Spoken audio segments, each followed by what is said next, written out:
The way I craft my 5-year plan is by answering a set of 6 questions. I write an answer for each year, using realistic timelines.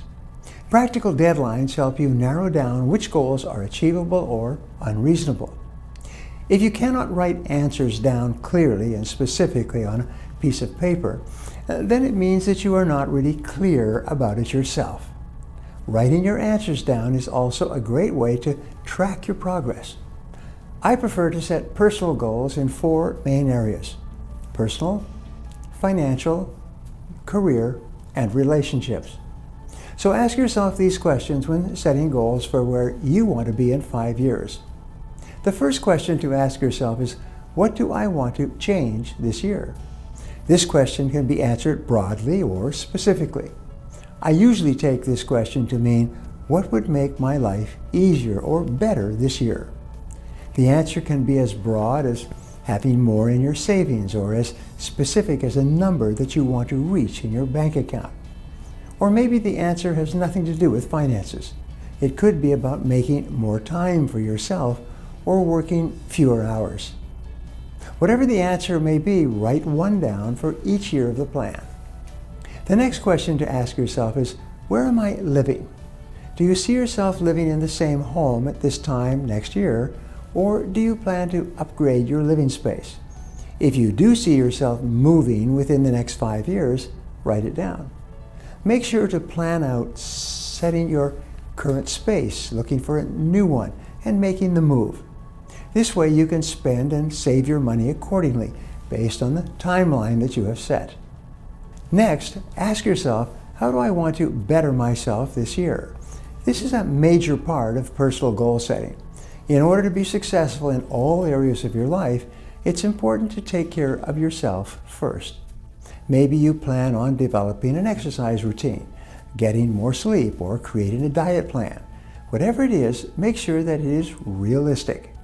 For example, you would not want to plan to lose 50 pounds in the next year.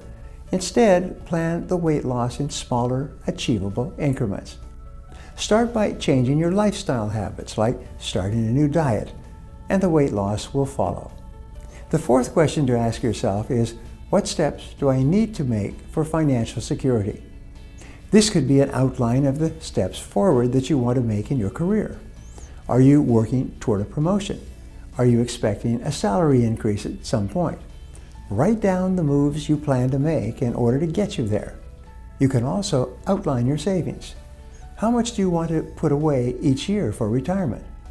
Even though you may not be retiring in the next 5 years, it's better to start thinking about it now. The fifth question is, what are some fun things I want to do this year? This is my favorite part of crafting a 5-year plan. Do you want to go on a tropical vacation, a hiking trip, a cruise? It can be hard to be realistic sometimes. It's difficult to separate fantasy vacations from realistic ones. It's important to set aside time for yourself to have fun and blow off some steam, though. Treating yourself should be a priority, so make as much time for it as you do for the other things on your calendar. Having something fun to look forward to makes the other stuff worthwhile. The final question to ask yourself is, what goals do I have for my family? If you're single and want to start a family, start planning now. Do you see yourself having children? How many? If you have children, start to plan out saving for their educations. Are you planning on sending your kids to college? How will you afford that? For me, this section of my plan motivates me the most. There's something about making promises to others, like my family, that internally drives me toward my goals even more. When writing down your answers, be honest with yourself. What is it that you want exactly? You are more likely to achieve goals that you truly want and are important to you. The hardest part about moving forward is always getting started. Once you have an answer for each year, take action. Launch towards your goals and keep moving in that direction. Before you know it, 5 years will be up, and you can look back on all of the progress you've made.